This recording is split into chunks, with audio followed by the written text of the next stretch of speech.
कैसा हो अगर सूरज इतना खतरनाक हो जाए कि धरती का कोर ही पिघलने लगे, पूरी दुनिया खत्म होने वाली हो, सभी देश मिलकर इस सच्चाई को छुपाएं, केवल अमीर लोगों को बचाने का प्लान बनाया जाए। कुछ ऐसी ही है हमारी आज की कहानी। 2009 में सूरज के वातावरण में असामान्य रूप से शक्तिशाली फ्लेयर्स हो रहे थे। इसे डॉक्टर हेल्मस्ले नोटिस करते हैं, जो चीजों पर चर्चा करने के लिए इंडिया में एस्ट्रोफिजिसिस्ट सतनाम के पास जाते हैं। साथ मिलकर वो लोग एक कॉपर माइन में जाते हैं, जहाँ वो एक एलिवेटर का इस्तेमाल करते हैं जो उन्हें 11,000 फीट जमीन के नीचे ले जाता है। माइन की लैब में सतनाम हेल्मस्ले को दिखाते हैं कि मौजूदा सोलर फ्लेयर्स इतिहास में सबसे बड़े हैं और धरती के कोर को गर्म कर रहे हैं, जिसे वो उबलते हुए भूजल से भरा एक टैंक खोलकर साबित करते हैं। ग्लोबल कैटास्ट्रॉफी के डर से हेल्मस्ले तुरंत यूएसए वापस पहुंचते हैं, एक अहम गाला को रोककर, और प्रेसिडेंशियल एडमिनिस्ट्रेशन के हेड एनह्यूजर को इशू रिपोर्ट करते हैं। 6 महीने बाद 2010 में यूएस प्रेसिडेंट विल्सन जी 8 समिट को आने वाली दुनिया के अंत के बारे में बताते हैं। ये जानकारी आम जनता तक नहीं पहुंचती, मगर दुनिया के सबसे शक्तिशाली लोग प्लान बनाना शुरू कर देते हैं। तिब्बती घाटी में वो लोग चुने हुए एलीट लोगों के लिए बड़े आर्क शिप बनाना शुरू करते हैं, मगर लोकल लोगों को बताते हैं कि वो एक डैम बना रहे हैं। वो उन लोगों को रीलोकेट कर देते हैं जो काम नहीं कर सकते, और केवल खास स्किल्स वाले लोगों को ही रहने दिया जाता है। 2011 में आर्क टिकट एलीट लोगों को 1 बिलियन यूरो में बेचे जा रहे होते हैं। लूव्र में विल्सन की बेटी लॉरा म्यूजियम डायरेक्टर से मिलती है ताकि मोनालिसा को एक नकली के साथ रिप्लेस किया जाए और उसे कट्टरपंथियों से बचाया जाए। अब 2012 में आम जनता को अभी भी सच्चाई नहीं पता, मगर न्यूज़कास्ट माया कैलेंडर के बारे में बात करना शुरू कर देते हैं और कैसे बहुत सारे लोग मानते हैं कि दुनिया का अंत आ रहा है, इस हद तक कि वो लोग ग्रुप्स में खुद को खत्म कर रहे हैं। कैलिफोर्निया की सड़कों पर दरारें दिखाई दे रही हैं, मगर कोई भी उन्हें सीरियसली नहीं लेता, उन्हें मिनी क्वेक पर ब्लेम करते हुए। हार्बर पर एक क्रूज के पैसेंजर्स अलार्म हो जाते हैं जब शिप पानी में थोड़ा डूब जाता है। बाद में शाम को लॉरा को लूव्र के डायरेक्टर का कॉल आता है, जो उसे बताते हैं कि उन्हें आर्ट मूव करने की वजह के बारे में झूठ बोला गया है और वो एक प्रेस कॉन्फ्रेंस में सभी को सच्चाई बताएंगे। इससे ज्यादा कहने से पहले उनकी कार अचानक से ब्लास्ट हो जाती है और उन्हें मार डालती है। व्हाइट हाउस में हेल्मस्ले और एनह्यूजर विल्सन को बताते हैं कि उनकी कैलकुलेशंस गलत थी और दुनिया का अंत उनकी उम्मीद से ज्यादा तेजी से आ रहा है। लॉरा उन्हें इंटरप्ट करती है, जो ये जानना चाहती है कि वो जिस ऑर्गेनाइजेशन के लिए काम करती है वो एक धोखा क्यों है। विल्सन के पास कोई और चॉइस नहीं होती और वो उसे सच्चाई बता देते हैं। वहीं जैक्सन अपने बच्चों को एक फैमिली ट्रिप पर येलोस्टोन ले जाता है। वो लोग ढेर सारे हेलीकॉप्टर्स को उड़ते हुए देखकर हैरान होते हैं और लेक एरिया को फेंस कर दिया गया था, मगर वो वार्निंग साइंस को इग्नोर करके उस पर चढ़ जाते हैं। जब वो लेक पर पहुंचते हैं तो शॉक्ड रह जाते हैं ये देखकर कि वो सूख गई है और उसके आसपास मरे हुए जानवर पड़े हैं, जबकि चार्ली नाम का एक अजीब आदमी चुपके से उन्हें जंगल से देख रहा होता है। मिलिट्री पहुंच जाती है और फैमिली को अपने बेस पर ले जाती है। हेल्मस्ले जैक्सन को बताते हैं कि वो जियोलॉजिस्ट हैं जो इन्वेस्टिगेट कर रहे हैं कि लेक का क्या हुआ और वो एरिया अनस्टेबल है, इसलिए जैक्सन को बच्चों को ले जाना चाहिए। फैमिली के जाने के बाद हेल्मस्ले सतनाम को कॉल करते हैं, जो उन्हें बताते हैं कि उन्हें माइन को सील करना पड़ा और वो दूसरे देशों से भी ऐसा ही डेटा रिसीव कर रहे हैं। धरती की क्रस्ट अनस्टेबल होनी शुरू हो गई है, इसलिए इवैक्यूएशन शुरू करनी होगी। जैक्सन और उसके बच्चे एक कैंपिंग एरिया में जाते हैं और चार्ली उन्हें कॉर्नर कर लेता है, जो जानना चाहता है कि साइंटिस्ट्स क्या कहते हैं, और जवाब सुनकर हंसता है जैसे वो पहले से जानता हो कि ये झूठ है। शाम को जैक्सन नोटिस करता है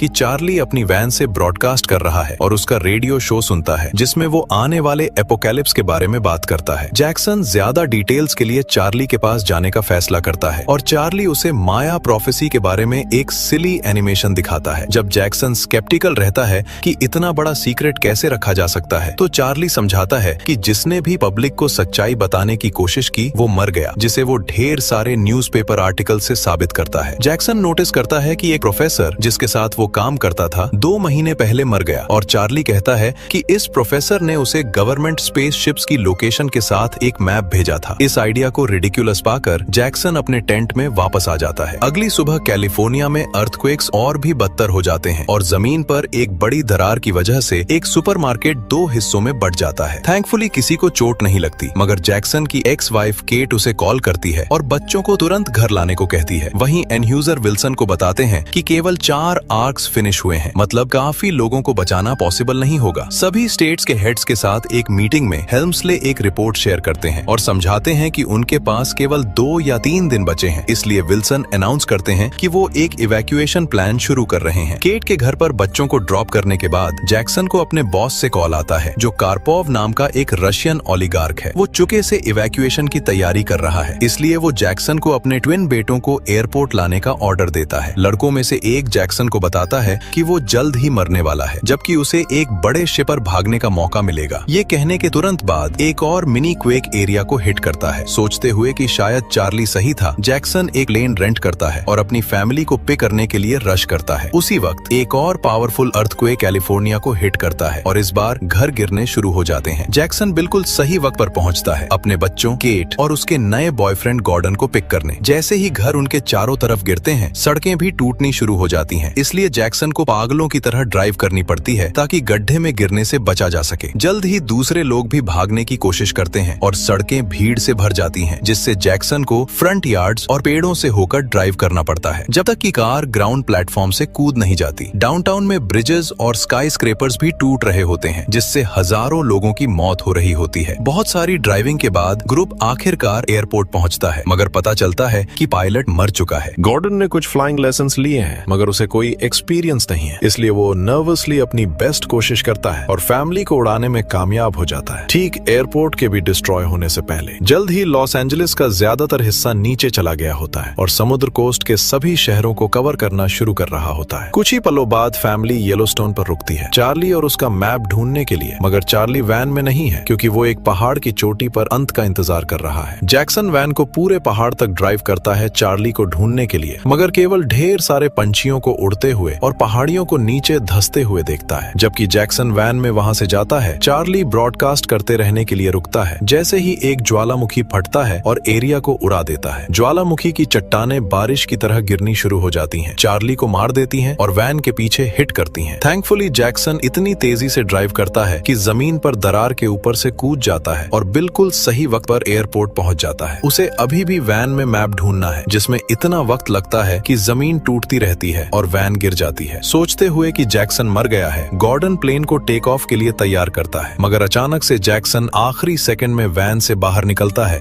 और केट का हाथ पकड़ने के लिए दौड़ता है। एक बार जब वो सेफ हो जाता है तो प्लेन आखिरकार टेक ऑफ कर लेता है और एरिया को छोड़ देता है, इससे पहले कि उन्हें इरप्शन पकड़ ले। फिर जैक्सन मैप चेक करता है और नोटिस करता है कि उन्हें चाइना जाना है, इसलिए उन्हें एक बेहतर प्लेन की जरूरत होगी। शाम को एनह्यूजर और हेल्म्सले पूरी दुनिया में हो रहे नेचुरल डिजास्टर्स की रिपोर्ट्स देखते हैं। अहम लैंडमार्क्स डिस्ट्रॉय हो रहे होते हैं, लाखों लोग मर रहे होते हैं और सभी लोग उम्मीद की किरणें खो रहे होते हैं। हेल्म्सले सोचते हैं कि आम जनता को सच्चाई बताने का वक्त आ गया है, मगर एनह्यूजर मना कर देते हैं जब तक चुने हुए लोग आर्क्स पर नहीं चढ़ जाते, दावा करते हुए कि ये सर्वाइवल के लिए है। फिर वो लोग विल्सन को बताते हैं कि जाने का वक्त आ गया है, मगर विल्सन ने रहने और अपने लोगों के साथ नीचे जाने का फैसला किया है। एनह्यूजर कमांड संभाल लेते हैं, हेल्म्सले के विरोध को इग्नोर करते हुए, और प्लेन उनके और लॉरा के साथ छोड़ देता है, जिसे अपने पिता से गुड बाय कहने के लिए एक आखिरी कॉल आता है। इसके बाद विल्सन आखिरकार एक पब्लिक अनाउंसमेंट करते हैं दुनिया को सच्चाई बताने के लिए। वहीं जैक्सन का ग्रुप लास वेगस के एयरपोर्ट पर पहुंच चुका होता है, जहां कार्पो भी इंतजार कर रहा है क्योंकि सभी फ्लाइट्स कैंसिल हो चुकी हैं। वो अपने ट्विन बेटों, अपनी गर्लफ्रेंड तमारा और यहाँ तक कि उसके डॉग को भी लाया है। जैक्सन कार्पो से अपनी फैमिली को ले जाने की भीख मांगता है, मगर कार्पो पहले उसे इग्नोर करता है। मगर जब उसका पायलट साशा आखिरकार एक प्लेन ढूंढ लेता है जिसे वो इस्तेमाल कर सकते हैं, वो समझाता है कि उसे एक को पायलट की जरूरत होगी और जैक्सन की फैमिली गॉर्डन को ऑफर करती है। कार्पो उन सभी को ले जाने के लिए मान जाता है और वो लोग एक बड़े प्लेन पर चढ़ने के लिए दौड़ते हैं जो कारों को कैरी कर रहा है। एयर ट्रैफिक कंट्रोल उन्हें बताता है कि उन्हें उड़ने की परमिशन नहीं है, मगर साशा और गॉर्डन मिलकर काम करते हैं और टेक ऑफ करने में कामयाब हो जाते हैं, ढेर सारी गिरती बिल्डिंग्स को डॉज करते हुए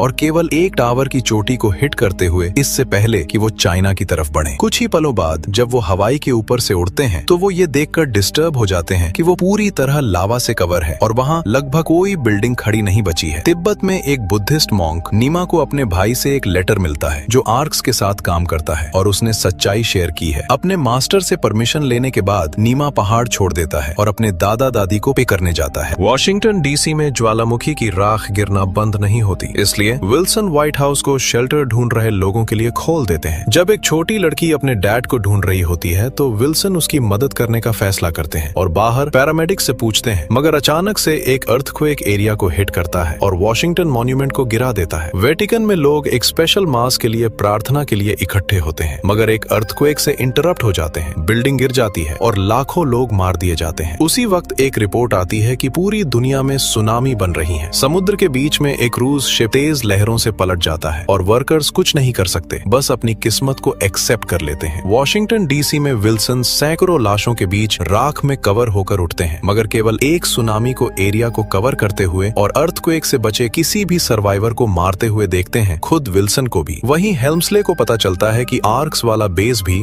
लगभग 6 घंटों में पानी के नीचे हो जाएगा और धरती की क्रस्ट बेहद ज्यादा शिफ्ट हो चुकी है। दोनों पोल्स ने अपनी मैग्नेटिक फील्ड्स रिवर्स कर ली हैं और इतना ज्यादा मूव किए हैं कि नॉर्थ पोल अब विस्कॉन्सिन में है। वापस जैक्सन के ग्रुप की तरफ साशा अनाउंस करता है कि फ्यूल खत्म हो रहा है और उसे इमरजेंसी लैंडिंग करनी होगी। एक बार जब सभी रेडी हो जाते हैं तो साशा और गॉर्डन उतरना शुरू करते हैं, मगर ये देखकर शॉक्ड रह जाते हैं कि अब कोई समुद्र नहीं बचा है। कॉन्टिनेंट्स के मूव करने की वजह से प्लेन हिमालय में खत्म हो गया है, बिल्कुल करीब जहां आर्क्स बनाए जा रहे थे। जल्द ही प्लेन अपने इंजन खो देता है और बेहद नीचे उड़ता है, जिससे वो हिलने लगता है। लैंडिंग बेहद मुश्किल होगी, इसलिए साशा सभी से कार में बैठने और कार्गो एरिया से बाहर निकलने को कहता है। पहले तो गॉर्डन साशा की मदद करता है, मगर पायलट गॉर्डन को दूसरों के साथ जुड़ने को कहता है। फैमिलीज एक साथ एक कार में निकलती हैं, जो बर्फ की वजह से सेफली लैंड हो जाती है, मगर बाकी सभी वाहन बाहर उड़कर क्रैश हो जाते हैं। साशा प्लेन को लैंड करने में कामयाब हो जाता है, मगर बदकिस्मती से वो बर्फ पर स्लाइड करता है और एक क्लिफ से गिर जाता है। तुरंत एक्सप्लोड होकर साशा को मार डालता है। उसी वक्त चाइनीज कार्गो हेलीकॉप्टर्स उड़ते हुए गुजरते हैं। जैसे ही वो जानवरों को आर्क्स तक कैरी कर रहे होते हैं, कुछ ऑफिसर्स फैमिलीज को नोटिस करते हैं और उन्हें रेस्क्यू करने के लिए लैंड करते हैं, मगर वो केवल उन्हें एक्सेप्ट करते हैं जिनके पास टिकट्स हैं। कार्पोव अपने बच्चों और डॉग के साथ चला जाता है, मगर तमारा को अपने साथ नहीं लेता, क्योंकि वो जानता है कि उसने साशा के साथ चीट किया था। असल में वो खुश है कि पायलट मर गया। ग्रुप कुछ देर भटकता है जब तक कि उन्हें एक ट्रक गुजरता हुआ दिखाई नहीं देता, इसलिए जैक्सन उस पर एक पत्थर फेंकता है ताकि वो रुक जाए। ड्राइवर निमा निकलता है जो उन्हें पिक करने के लिए मान जाता है। वहीं हेल्मस्ले का ग्रुप भी एरिया में पहुंचता है और बहुत सारे अहम लोगों को नोटिस करता है, जैसे क्वीन और उसके डॉग्स। केवल 4 आर्क्स फिनिश हुए थे, मगर तीसरा अर्थक्वेक से डैमेज हो चुका था और कार्पोव जैसे बहुत सारे लोगों को अभी तक बोर्ड करने की इजाजत नहीं दी गई थी। हेल्मस्ले और लॉरा ये देखकर डिस्गस्टेड हो जाते हैं कि अहम साइंटिस्ट्स के बीच बहुत सारे अमीर लोग हैं जिनके पास कोई स्किल्स नहीं है, मगर एक भी आर्क वर्कर को टिकट नहीं दिया गया। जब हेल्मस्ले अपने कैबिन में जाते हैं तो नोटिस करते हैं कि 10 लोग वहां फिट हो सकते हैं, मगर वो लग्जरी को फेवर कर रहे हैं। उसी वक्त उन्हें सतनाम से कॉल आता है, जो बताते हैं कि जैसा वादा किया गया था वैसा कोई प्लेन उन्हें पिक करने नहीं आया और एक सुनामी उनके शहर की तरफ बढ़ रही है। इसलिए वो अपनी फैमिली के साथ मरने से पहले एक फाइनल गुड बाय कहते हैं। इसके बाद पैनिक में हेल्मस्ले नया डेटा चेक करने के लिए रश करते हैं और रिपोर्ट करते हैं कि उनके पास केवल आधा घंटा है इससे पहले कि लहर आर्क्स को हिट करे। बेस के बाहर नीमा ग्रुप के साथ पहुंचता है, मगर उसका भाई तेंजिन अपनी फैमिली के अलावा किसी को भी रिसीव करने से मना कर देता है। केट उनसे कम से कम बच्चों को ले जाने की भीख मांगती है, मगर दादी तेंजिन को डांटती है और उसे सभी को ले जाने के लिए मना लेती है। आर्क्स जाने के लिए तैयार हो रहे होते हैं और कुछ लोगों को पता चलता है कि वर्कर्स डैमेज हुए शिप को फिक्स नहीं कर पाए, इसलिए उस आर्क के पैसेंजर्स को पीछे छोड़ा जा रहा है। एक गुस्से में आया हुआ कार्पो एक गार्ड को मुक्का मारता है ताकि दरवाजे से अपना रास्ता बना सके और भीड़ तुरंत ही उसका पीछा करते हुए नजदीकी आर्क की तरफ बढ़ती है, मगर शिप प्लेटफॉर्म से दूर मूव हो जाता है, जिससे कुछ लोग कूदने की कोशिश करते हैं। जैसे ही कुछ लोग मौत के मुंह में गिरते हैं, तेंजिन ग्रुप को उसी आर्क की तरफ एक ऑल्टरनेट सेफ पाथ से ले जाता है। तमारा नोटिस करती है कि उसका डॉग कार्पो के बच्चों के साथ है, इसलिए वो उसे बुलाने के लिए सीटी बजाती है। डॉग तुरंत एक संकरे कनेक्शन पर चलता है और अपने ओनर तक पहुंचता है, ठीक गेट्स के बंद होने से पहले, और तमारा मिडिल फिंगर के साथ कार्पो को बाय कहती है, जबकि तेंजिन ग्रुप के लिए आर के अंदर एक सीक्रेट पैसेज खोलता है। हेल्मस्ले प्लेटफॉर्म से गिरते हुए सभी लोगों को देखते हैं और अब बर्दाश्त नहीं कर पाते। वो सभी देशों के हेड्स को कांटेक्ट करते हैं और उनसे गेट्स खोलने को कहते हैं ताकि बाकी लोग भी आ सकें, मगर एनह्यूजर उन्हें इंटरप्ट करते हैं, ये बताने के लिए कि उनके पास केवल 15 मिनट बचे हैं इससे पहले कि लहर हिट करे। हेल्मस्ले हार नहीं मानते और इस बारे में बात करते हैं कि कैसे वो अपनी ह्यूमैनिटी खो रहे हैं, सतनाम के साथ जो हुआ उसका जिक्र करते हुए। जब लॉरा ये ऐड करती है कि विल्सन ने गेट्स खोले होते तो लीडर्स मान जाते हैं और उन्हें गेट्स खोलने के लिए ऑथराइज कर देते हैं। आर के अंदर जैक्सन का ग्रुप खतरे में पड़ जाता है क्योंकि वो लिफ्टिंग मैकेनिज्म्स के आसपास चुके से घूम रहे होते हैं, जो मूव करना शुरू कर देते हैं जब गेट्स खुलते हैं। तेंजिन और गॉर्डन को धक्का दिया जाता है और वो बामुश्किल किनारे को पकड़ पाते हैं, मगर स्पिनिंग गियर्स तेंजिन की टांग को हर्ट कर रहे होते हैं। जैक्सन उनकी मदद करने के लिए रश करता है और तेंजिन को वापस ऊपर लाता है, मगर बदकिस्मती से गॉर्डन फिसल जाता है और गियर्स से पिसकर मर जाता है। जैक्सन भी लगभग क्रश हो जाता है, मगर जो केबल उन्होंने पकड़ने के लिए इस्तेमाल की थी वो मैकेनिज्म में फंस जाती है और उसे जाम कर देती है। गेट पूरी तरह नहीं खुलता, मगर इतना काफी है कि भीड़ अंदर रश कर सके। इम्पैक्ट से केवल 4 मिनट पहले लहर पहले से ही करीब आ रही होती है और पहाड़ों को ले जा रही होती है, जहां नीमा का मास्टर मरने से पहले मंदिर की घंटी बजाता है। गेट्स बंद होना शुरू होते हैं, मगर कार्पो अभी भी बाहर है, इसलिए आखिरी सेकंड में वो अपने बच्चों को आर्क में फेंक देता है, इससे पहले कि वो अपनी मौत के मुंह में गिरे। पहले की केबल की वजह से गेट पूरी तरह बंद नहीं होता, इसलिए आर्क अभी तक नहीं जा सकता। टेक्नीशियंस कैमरे चेक करते हैं और जैक्सन के ग्रुप को ढूंढते हैं, इसलिए हेल्म्सले इशू सॉल्व करने के लिए दौड़ते हैं। उसी वक्त सुनामी आखिरकार आर्क्स को हिट करती है, बेस में बचे हुए सभी वर्कर्स को मार डालती है। पानी हेल्म्सले के आर्क के अंदर खुले दरवाजे से आता है और जैसे ही लोग पैनिक करते हैं, सिक्योरिटी सिस्टम कंपार्टमेंट्स को एक एक करके ब्लॉक करना शुरू कर देता है। जैक्सन के ग्रुप वाला चैम्बर भी तुरंत सील हो जाता है, उन्हें अलग करते हुए और चैम्बर को फ्लड कर देता है। मामले को और बदतर बनाने के लिए लहर एक प्लेन को आर्क के खिलाफ क्रैश करवाती है, जिससे वो सपोर्ट्स खो देता है और दूसरे शिप से टकराता है। उन्हें दूर मूव करने के लिए इंजन एक्टिवेट करना है, मगर खुले गेट के साथ ये करना इम्पॉसिबल है। सुनामी आर्क को अनकंट्रोलेबली हिलाती है और उसे एवरेस्ट की तरफ ले जाना शुरू करती है, मतलब वो जल्द ही क्रैश होने वाले हैं। हेल्म्सले चैम्बर तक पहुंचते हैं और जैक्सन की बेटी को डॉग के साथ ढूंढते हैं। फिर दीवार पर कॉम्स के जरिए बाकी ग्रुप के साथ संपर्क में आते हैं। वो जैक्सन को समझाते हैं कि लिफ्ट मैकेनिज्म को कैसे अनलॉक करना है और ये खतरनाक क्यों हो सकता है, मगर जैक्सन रिस्क को एक्सेप्ट करता है और डाइव कर देता है। जब केट इंजन की इंजरी में मदद करने में डिस्ट्रैक्ट होती है, तो उसका बेटा अपने पिता की विशेस के खिलाफ जैक्सन का पीछा करता है और हेल्पफुल निकलता है। वो फ्लैशलाइट पकड़ता है ताकि जैक्सन दोनों हाथों का इस्तेमाल कर सके। बहुत सारी स्ट्रगल के बाद वो आखिरकार केबल को बाहर खींच लेता है। ठीक उसी वक्त जब आर्क का निचला हिस्सा एक रॉक फॉर्मेशन को हिट करता है, गेट आखिरकार बंद हो जाता है और टेक्नीशियंस इंजन स्टार्ट कर सकते हैं, मगर शिप इतनी तेजी से मूव कर रहा है कि उसे वक्त पर घुमाना मुश्किल है। आर्क पहाड़ से टकराना शुरू कर देता है और बड़ी चट्टानें उसके ऊपर गिरनी शुरू हो जाती हैं, कुछ विंडोज को क्रैक करते हुए। थैंकफुली रिवर्स मोशन बड़े डैमेज होने से पहले एक्टिवेट हो जाता है और आर्क पहाड़ से दूर मूव हो जाता है। जैसे ही सभी सेलिब्रेट करते हैं और जैक्सन अपनी फैमिली के साथ दोबारा मिलता है, इसके बाद सालों को आफ्टर द फ्लड के तौर पर गिना जाने लगता है। महीने 1 के दिन 27 पर हेल्म्सले और लॉरा अपनी पहली किस शेयर करते हैं। उसी वक्त कैप्टन अनाउंस करते हैं कि आसमान क्लियर है, इसलिए लोग आखिरकार दोबारा सूरज देखने के लिए बाहर कदम रख सकते हैं। जैसे ही तीनों आर्क्स के लोग ताजी हवा का आनंद लेते हैं, हेल्म्सले सैटेलाइट से रिपोर्ट्स चेक करते हैं, ये जानने के लिए कि पानी कम हो रहा है और पूरा अफ्रीकन कॉन्टिनेंट उठ चुका है। आर्क्स तुरंत वहां की तरफ बढ़ते हैं एक नई जिंदगी शुरू करने के लिए। हमारी कहानी यहीं खत्म होती है। जाते जाते हमारे चैनल को सब्सक्राइब करना बिल्कुल भी न भूलें। अगली बार मिलते हैं।